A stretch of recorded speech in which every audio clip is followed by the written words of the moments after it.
So here's my two sources of inspiration I'm going to draw to make this encounter in the way I want to put it into my game. And this is cool. Initially, I liked the idea of the mangled folk, particularly the way it explains that the initial appearance of misshapen or possibly deformed humans. Closer inspection reveals mangled folk to be twisted, depraved creatures, horrific demeanor. Okay, I like that idea. I do like that. But over here, the whole walking skeletal thing is out the window. I don't want that. It's overdone. I just had an encounter that had involved a lich with animated skeletons and all that. It's just way too overdone. What I really like is this right here, this parasite worm type of thing. So I want to combine those two, this kind of parasitic worm thing with this mangled type of idea concept here, and just come up with something of my own of those two, just drawing off of those inspirations. So let's get into that. All right, so first thing I want to focus on is, since this thing is a parasite, it's gonna be a worm. So now, with what I'm showing you here, I'm just giving you a glimpse into my creative process. I'm not telling you to do this. You don't have to go out and learn how to draw or do anything like that. You can use anything that you are comfortable with to help your imagination really expand and refine your ideas to where you have more creative input with your games and your overall story dialogues and all that. So, first things first, the parasite. I mean, it's going to be, we'll say, cylindrical. We know that. Like a worm, I'm thinking. And I'm just going to draw out some basic ideas. And what I'm doing is just letting my imagination go. See where it's gonna take this. Right now, I'm just focused on what does the parasite look like in its natural form before it actually begins to dissolve. I haven't decided how it wants to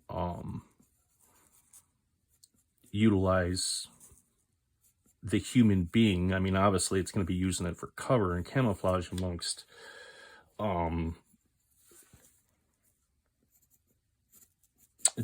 to hide itself, I guess is what I'm looking for, the word, amongst the people it's hunting, so it can be passed off as a very believable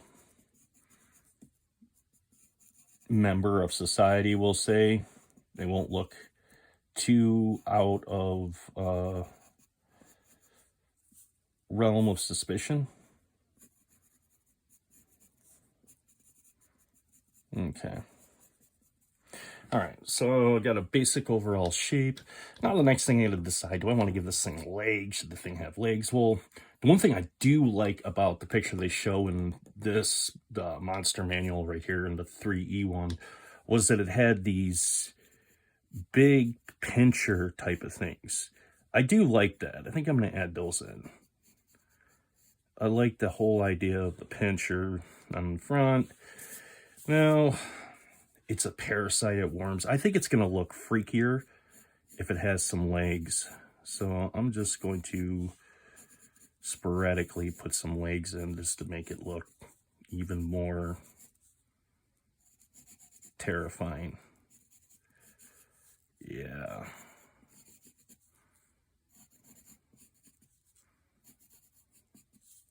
All right, well, next thing I got to decide on, I got the basic overall. He's got some weird looking legs there, and this is just very, right now, a few scribble lines. That's all it is. There's really no detail here. I'm just brainstorming an idea.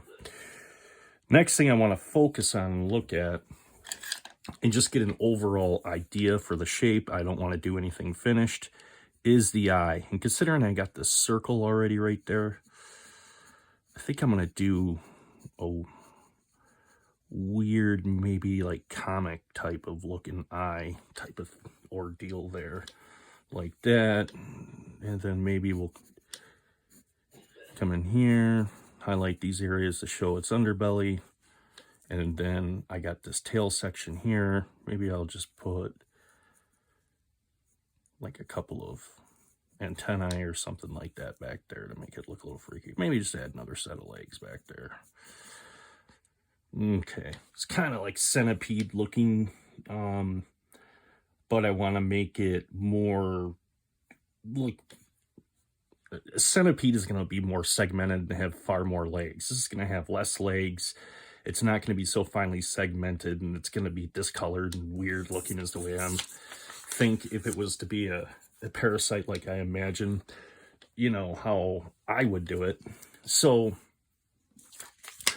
this is what I do at this stage. I get a rough sketch, get a rough idea. I don't, looking at the pinchers now, I'm thinking, you know what? I like the idea of the pinchers, but I just don't like those pinchers. They just look really out of place and make this thing look real cheesy. I think maybe if it had like hypodermic needle looking type of, yeah, that sticks straight out like that.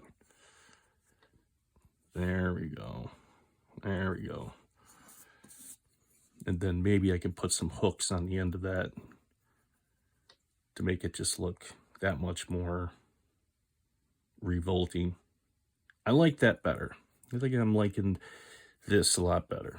Now, at this stage, and this is how I do this, I enjoy doing like little comic, you know, art, I guess is what you would call this, comic art. Now at this point, I'm going to take my pen and I'm going to just do my rough overtrace with my pen, and I'm going to be able to go back. Really, the pen is the best way. I love to do this, but instead of talking about it, I say we just get to penning it in. There we go. Yep.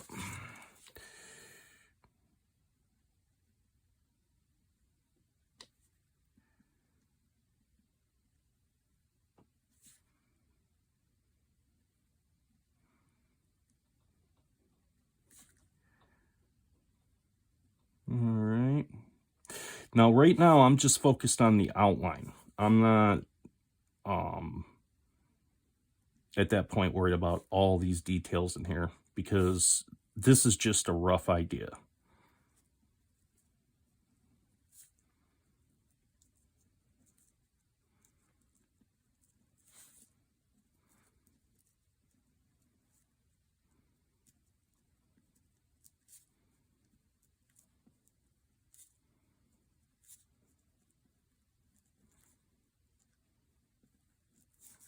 Okay, now I can focus on them legs.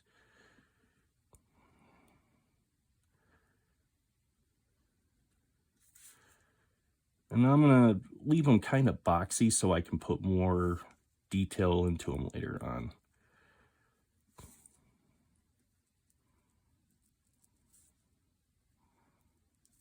Okay. Yeah.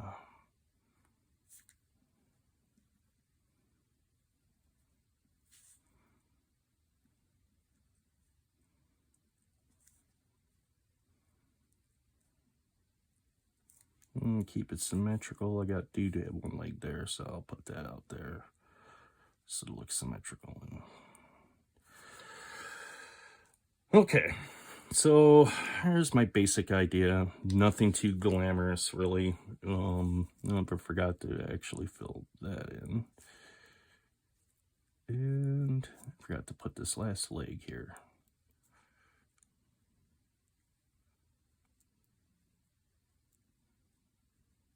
Okay.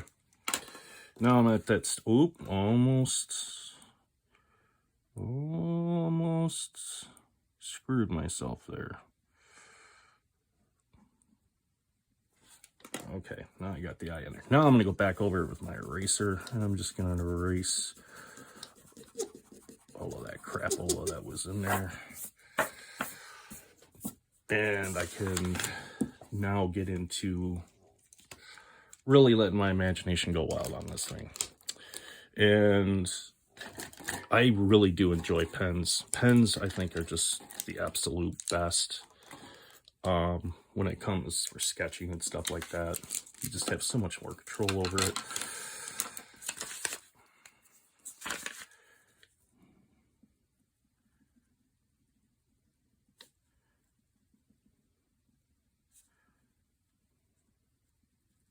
So I'm just gonna go in underneath there and just kind of fill in to give the appearance of the dimensions. There we go. That would be its belly area. And I want to make this like flashed, kind of look like weird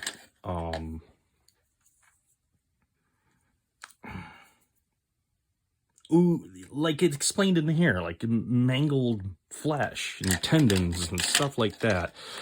So with that, I'm gonna have to do some color blending with a little bit of color in pencil, but nothing should be really, I don't think, all that bad. So I'm gonna put in some of the segmented areas here, just kind of make it look segmented a little bit, give it that appearance.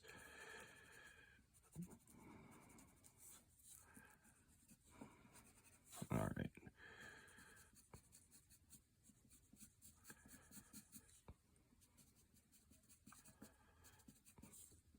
And when I get to this process and I'm doing this, I really don't think about this stuff a whole lot. I'm just very compulsive when it comes to colors and just putting stuff in just to see, well, you know, what I come up with. And if I'm drawing or adding to it and I don't like what I see, then I can always just, at that point, go back through and add more detail in somewhere else and change it to the way of my liking.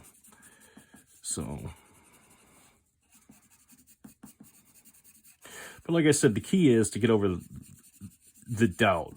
You don't have to be a novelist in order to write down your ideas for your RPG. You don't have to be a professional artist to be able to sketch out your ideas. You're more than capable, and you're far more capable than you probably think. So if you're watching this right now and you're doubting yourself, saying there's no way, well, let me see if I can change your mind on that, and maybe you'll be able to go a different way on that. All right, so now I'm kind of happy with that rough idea. The color, it's kind of fleshy looking and it's got the green on the bottom. Let's add in a little bit more detail for the segmented areas. I think that pen's starting, oh, it's dry out on me. Let's get another one here. Oh, wait a minute.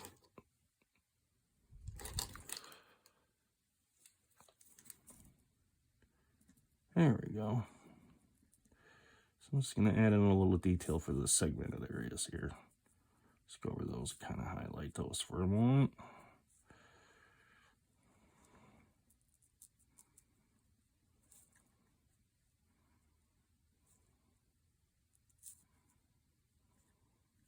Okay. Yeah, I like that. I really like that. I like how that's going. Okay, so the legs. How do I want to do the legs? Which the legs look like? Kind of interesting if I could make them look a little bit more almost like this hypodermic needle, but maybe I could incorporate a little bit of the skeletal idea in here, but make the legs look far more like a small skeletal section. Skeletor section. Oh, Skeletor. So I'm just gonna put in these segmented areas like so. Then I'll go back over and I can color them like the color of decaying bone. Yes. All right.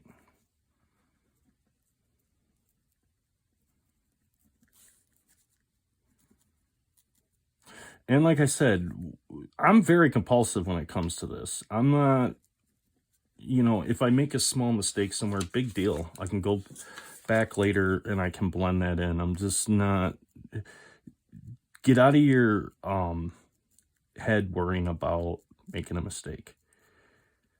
Let me tell you something. Some of your best ideas are going to come from working on one idea and having a mistake, and those will ultimately lead into something where the light bulb goes off and you're like, holy crap, why didn't I think of that before?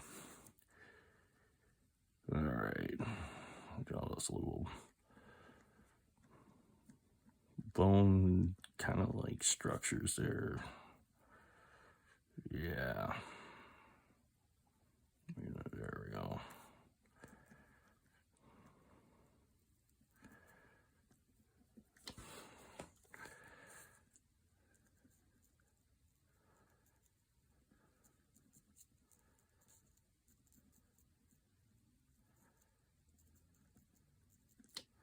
Okay.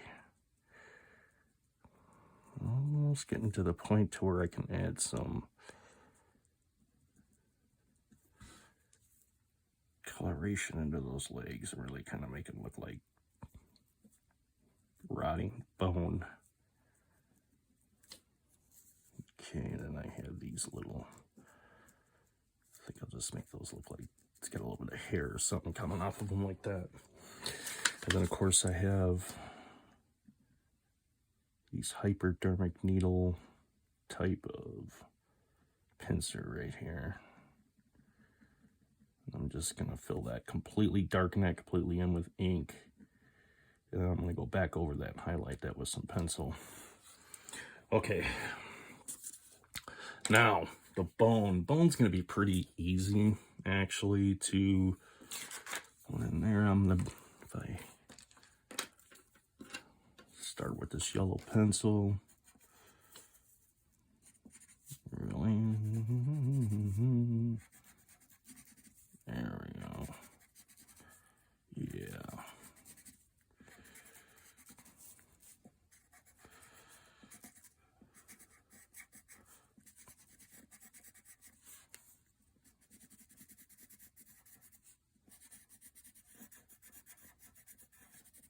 Okay, so there we go. We got a rough idea of that. Take this red pen. I think the thing should have a red eye.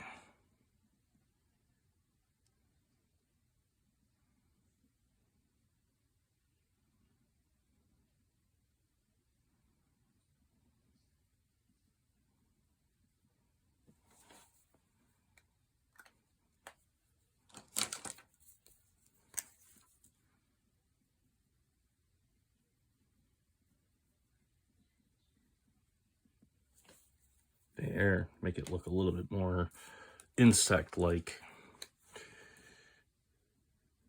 Just highlight that with some red. Yeah. And I can put a little red over here to give the appearance right there, the eye on the other side. Since I'm touching that up with the red, I'm just gonna add just a little bit. There we go. Just to make that pop a little bit. Yeah, that's better. Okay. Now, add some final features to this. Kind of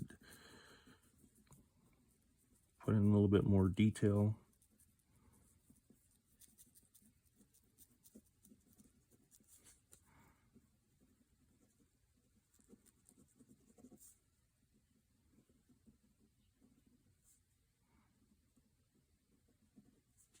I think I'm gonna mix a little bit more red in with the belly of that too. I think it'll make it look more like bruised flesh. Have to add a little bit of purple into that too. It'll add all into it. And purple, well, let me see. I got some right here. Yeah, I'm just going to put that on a couple of areas.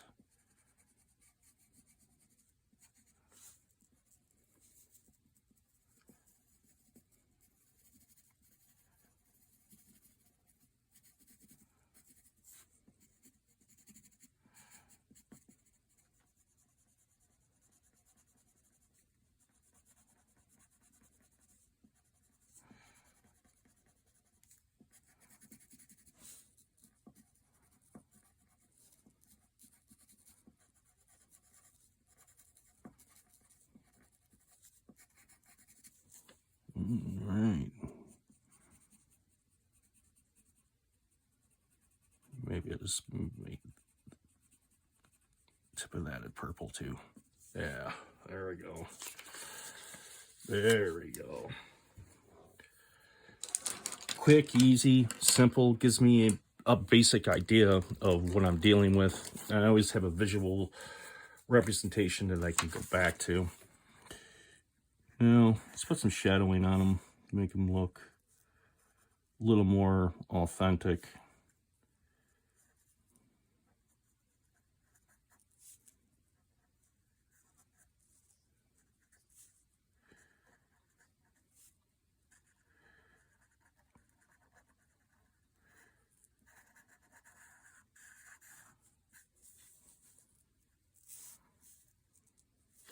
Get a finer tip marker there.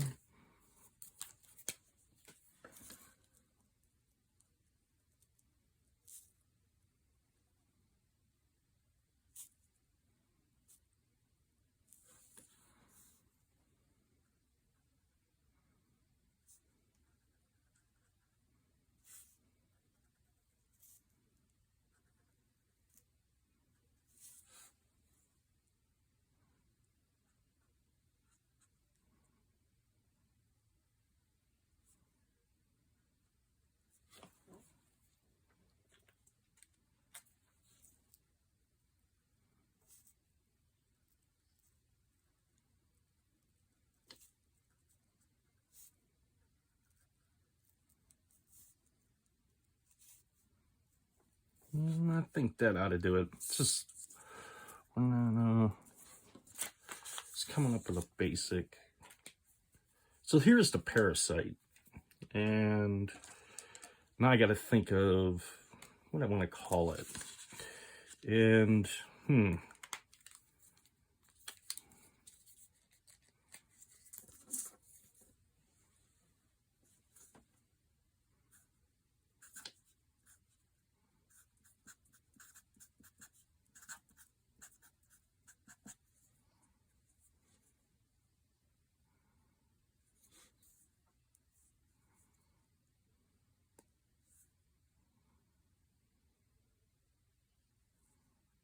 parasite, I'm just going to put 1.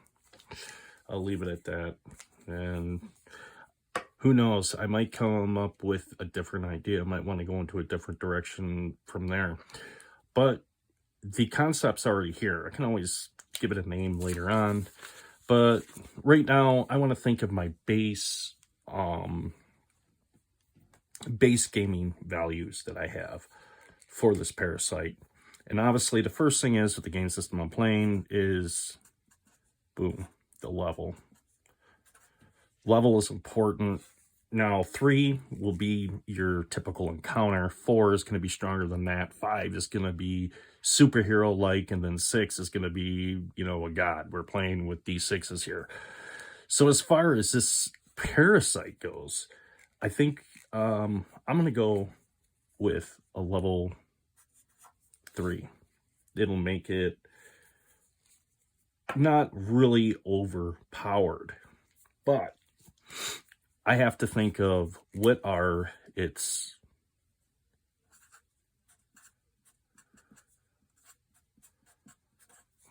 special, I'll say, attacks.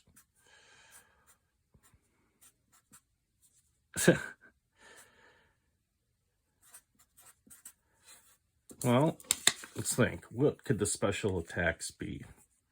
Well, I can see, obviously, I like these pinchers, so I integrated those into it. So I think maybe the first thing should be idea would be, why not poison, right? Immobilize its victim.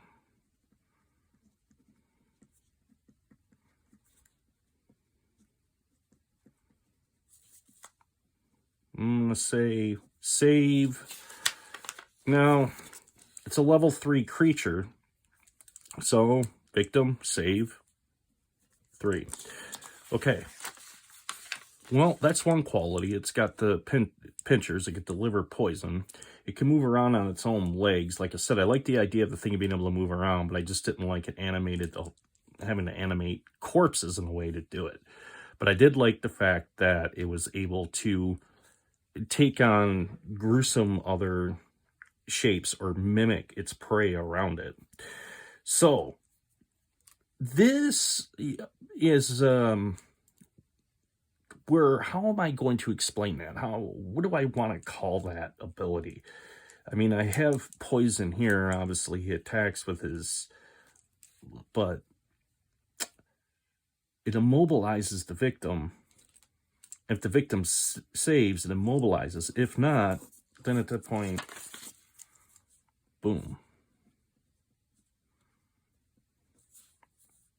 Victim falls under control of parasite. Okay. Well, there's one attack I can add into it. There's one of my ideas. The other thing I'm thinking it should be, if it falls underneath the control of the parasite, of the victim, falls under its control, and it has mind control, then at that point, it should be able to, I'm thinking, devour its victim from the inside out. So I'm going to put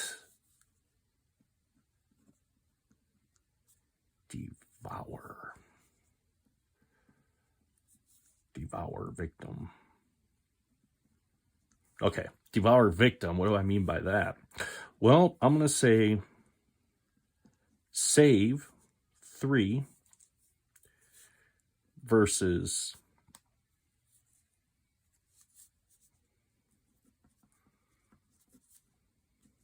mind control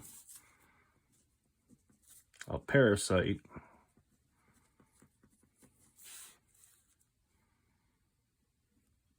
or parasite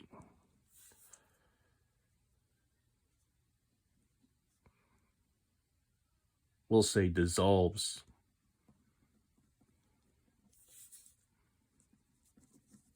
internal organs.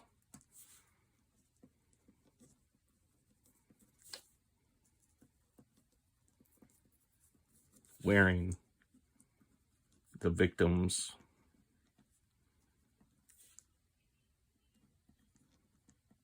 skin like a disguise.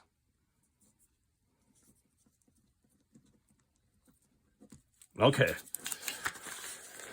So I got a pretty good start of where I want to go with that now. Kind of got the idea for the parasite. And I'm just brainstorming. I just threw that out there. As you can see, I just threw out a squiggly line and a few circles. And the next thing you know, I got this weird parasite looking thing. Kind of looks almost like a weird finger, if you almost will, with a weird eye and pinchers that walks around, kind of like a cross between maybe a stick bug and a centipede. I don't know. And it can dissolve all the internal tissues of its victim, wearing its skin like a disguise, and being able to mimic its victims. Like a disguise. Feeding on the victim's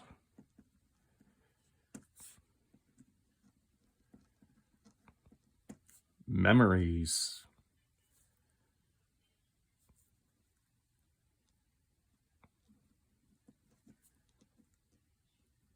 and tries to Infiltrate large population areas. Okay.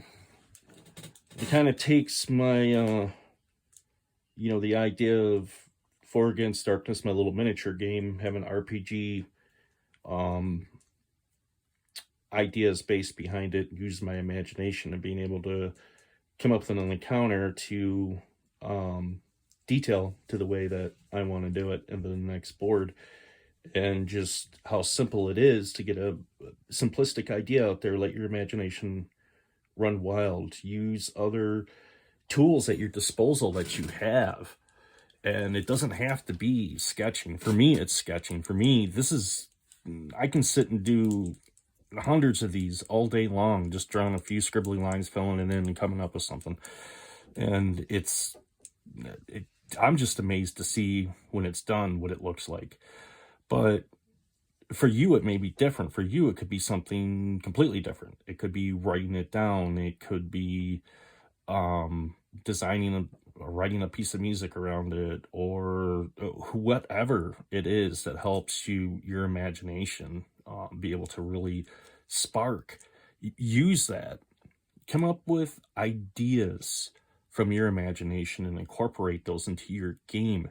With that being said, not just to play the game, but adding a part of your imagination of yourself into the game. And with that, you're going to get more back out of it. And you're going to have more fun as you do build your encounters. Because as you're sitting back and thinking and imagining and creating, you're going to get even more ideas and different scenarios. And before you notice it, before too long, you're going to have idea after idea. And it's almost as if like the story is going to write itself, if you will. And then at that point, all your randomized tables become what they're there really for, tools. They're there for tools when you get stuck to help you along. All right there, my friends. There you have it. I wanted to take you along and show you the creative process, how I do this, from just very simple sketch techniques that really help get the brainstorming, the idea from my brain out on the paper where I can see it. And at that point, I can refine it more, and I can add more depth and make the changes. And really, it's cool to see as you go along from the inception of your idea until your finished project, just having a small little historical record, if you will, of your ideas and your thoughts through that, and how they have went from this to this, what you learned along the way. And in doing this, something will happen. And what's going to wind up happening is you're going to find ideas are going to start coming to you easier. And the more ideas you get, it's going to help expand your creative side of your imagination when you get to these areas and designing your own solo RPGs. Like I said, just like the campfire story where they sit around the campfire and they all add a part into the story until the last person at that campfire is done, and then they all sit there collectively in their minds at that point, seeing the story unveil to them. Solo RPG is the same way. You are the writer. You are also the director. You are also the characters. You are also the world in which the characters exist, and all the interactions that they have with those other characters and environmental hazards and other things within the game world. Now, when I say this, I'm not telling you to sit down and write a novel. What I'm explaining to you is using your imagination this way in creating different scenarios for solo RPG, rather than being focused on, we'll say, like this campaign setting, going from cover to cover all the way through it, years upon years upon years of gaming in this same idea, if you will. Now you're going to have a freedom to be able to unleash your imagination, your ideas, put them in there, and build a far more rich RPG experience. Because the thing is, when you do solo gaming, you don't have the resources of other people around you to be able to help with all these different chores that have to go into gaming, such as building the encounters and creating the world and all of that, which can be a daunting task, typically, obviously, controlled by a game master. But if you're playing solo, you don't have a game master. You have other things at your disposal, such as your randomized tables, which can become a trap unto themselves.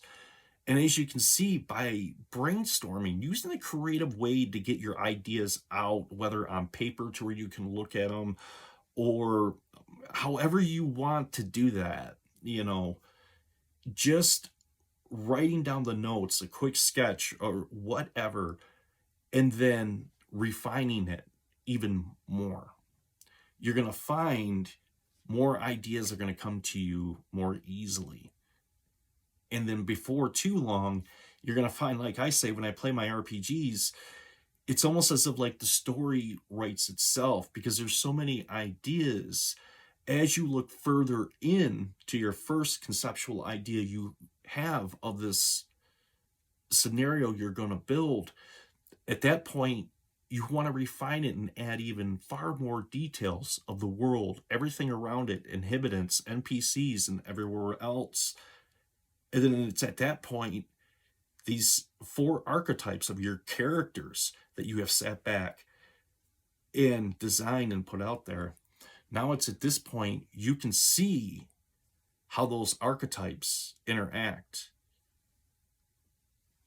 with creations from your imagination in an own world in which you have created. Just food for thought. And it's one thing about being a solo RPG gamer. There's a lot of imagination that goes into this. It's like writing a book. Every scenario has a beginning, middle, and end. And depending on how much you actually put into it is how much you're going to get back out of it. Because at the end of the day, these are all products of your imagination. And with that being said, this is Artichoke Dip, signing off.